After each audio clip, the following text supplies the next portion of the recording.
pada tahun 1912, Jepang mengalami pergantian pemimpin. Kaisar Yoshihito atau yang lebih dikenal sebagai Kaisar Taisho diangkat jadi pemimpin Kekaisaran Jepang, menggantikan ayahnya yaitu Kaisar Meiji. Pergantian tampuk kekuasaan itu dipenuhi dengan berbagai hal buruk, mulai dari kondisi sang kaisar yang memang sudah sakit-sakitan, peralihan sistem pemerintahan, keterlibatan Jepang pada Perang Dunia I, merebaknya flu Spanyol, gempa bumi Kanto, dan bahkan teror beruang paling mematikan di sepanjang sejarah Jepang. Admin tidak akan membahas lebih dalam mengenai sejarah Kekaisaran Jepang, karena channel DPL bukan spesialis topik sejarah. Tapi, admin akan coba membahas teror beruang paling mematikan yang terjadi di negeri Sakura itu. Kala itu, di akhir tahun yang dingin, Jepang diselimuti salju di sebagian besar wilayahnya.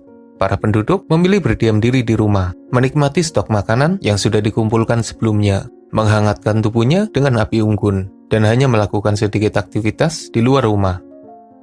Suasana yang seharusnya sepi dan damai, tapi tidak bagi para penduduk di desa Sankepetsu yang terpencil di wilayah Hokkaido. Itu adalah desa perintis, pemukiman baru dengan beberapa penduduk yang membangun rumah di sana. Sebagai pendatang yang membuka lahan baru di sekitar hutan, mereka sadar akan bahaya dari penghuni hutan yang terusik oleh kehadirannya. Tapi mereka tidak akan menyangka jika bahaya yang mengintai jauh lebih mengerikan dari yang mereka bayangkan. Pertengahan November tahun 1915 jadi awal teror yang akan menghantui mereka. Musim dingin yang terjadi seharusnya jadi waktu hibernasi bagi para beruang. Tapi, secara mengejutkan, ada seekor beruang besar yang memasuki desa itu. Secara diam-diam, beruang itu memasuki halaman rumah dan menyebabkan kuda peliharaan panik. Kepanikan kuda itu ternyata menyebabkan beruang pengusik kabur ke dalam hutan.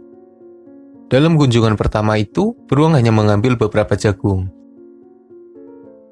Pemilik rumah merasa tidak nyaman dengan kehadiran tamu tak diundang itu, tapi mereka masih memakluminya.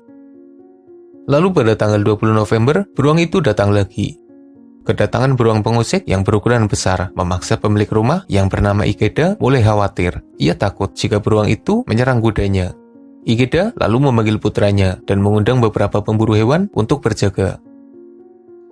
Tanggal 30 November, beruang itu datang lagi. Orang-orang sudah menunggunya. Ketika beruang itu mendekat, mereka segera menembaknya.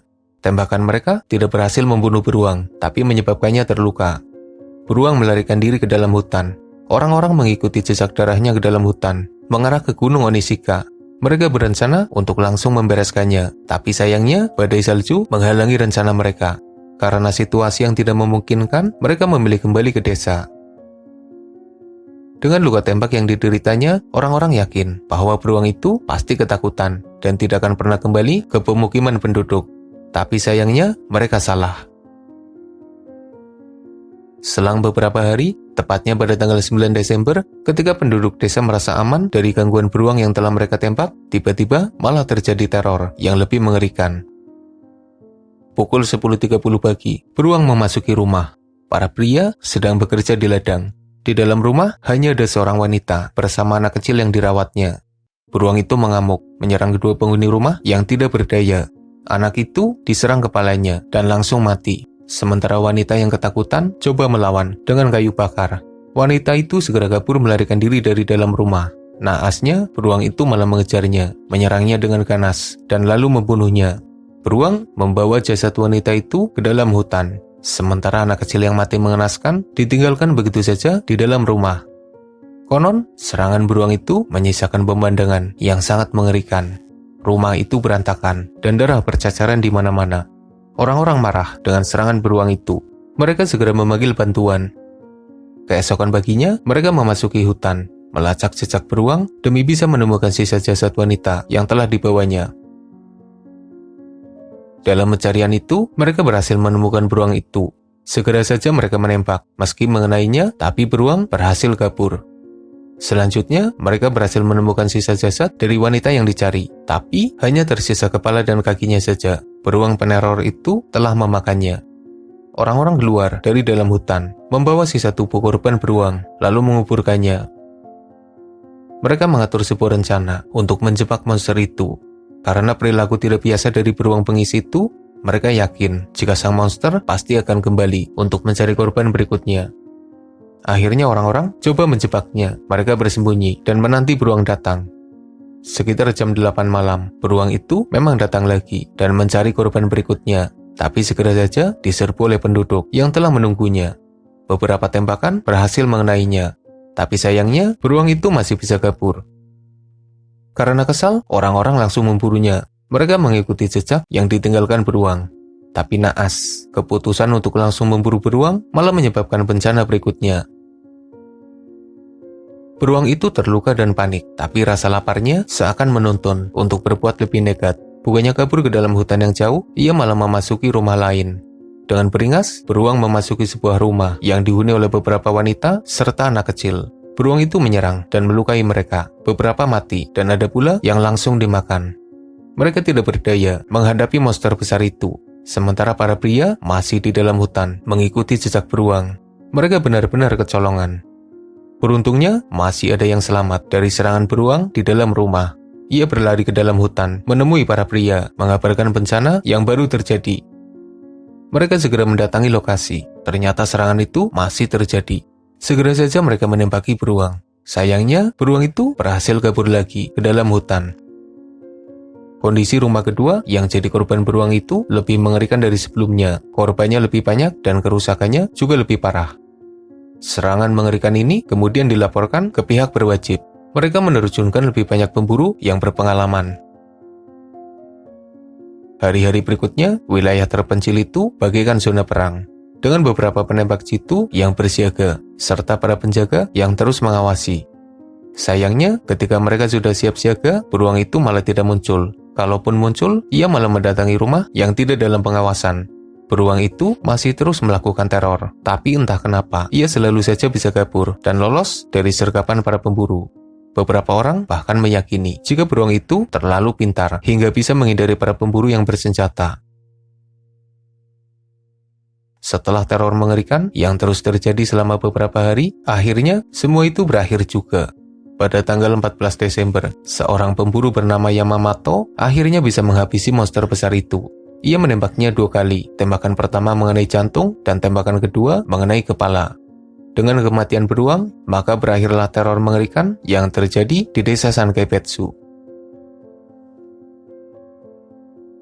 Orang-orang melakukan otopsi pada tubuh beruang. Mereka menemukan sisa tubuh korban di dalam perutnya. Hal itu menyebabkan kemarahan yang memuncak.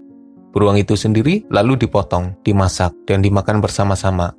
Konon, hal itu dilakukan sebagai aksi balas dendam kepada monster yang telah menyebabkan banyak korban. Beruang itu sendiri adalah jenis beruang coklat Yusuri atau beruang coklat Ezo yang tersebar di wilayah Eurasia. Dikenal sebagai beruang coklat Sankaipetsu, beruang Rokusensawa, atau beruang coklat Tomamai. Penamaan yang merujuk pada wilayah serangan yang terjadi. Ukuran beruang monster itu terbilang besar, dengan panjang mencapai 2,7 meter dan berat sekitar 340 kg. Usianya sendiri diperkirakan antara 7 hingga 8 tahun. Perilakunya yang tidak biasa dengan memburu manusia diduga karena kondisinya yang gagal melakukan hibernasi. Ia bangun sebelum waktunya, di mana cuaca dingin sedang mencapai puncaknya, membuatnya kelaparan. Tapi sayangnya tidak bisa menemukan makanan, karena mangsanya sudah pindah ke wilayah yang lebih hangat.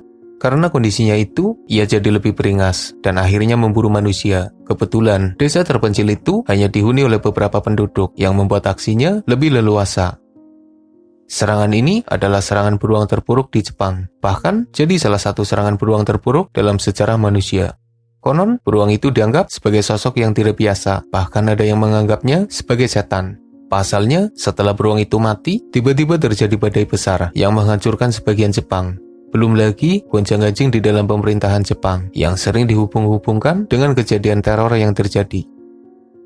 Desa terpencil itu sendiri akhirnya ditinggalkan penghuninya, jadi pemukiman yang mati suri selama bertahun-tahun. Dan baru di kisaran tahun 1946 ada penghuni baru yang mendiaminya. Salah satu korban serangan beruang yang selamat hidup dalam trauma dan kebencian mendalam pada beruang. Ia bersumpah memburu beruang sebanyak-banyaknya, dan benar saja, selama hidupnya ia berhasil menghabisi sekitar 102 beruang.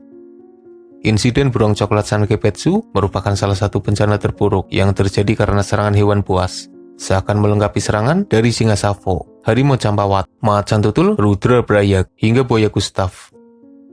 Dan akhir kata, manusia memang harus mawas diri dan hidup berdampingan dengan alam. Jangan sampai mereka mengamuk karena perilaku manusia.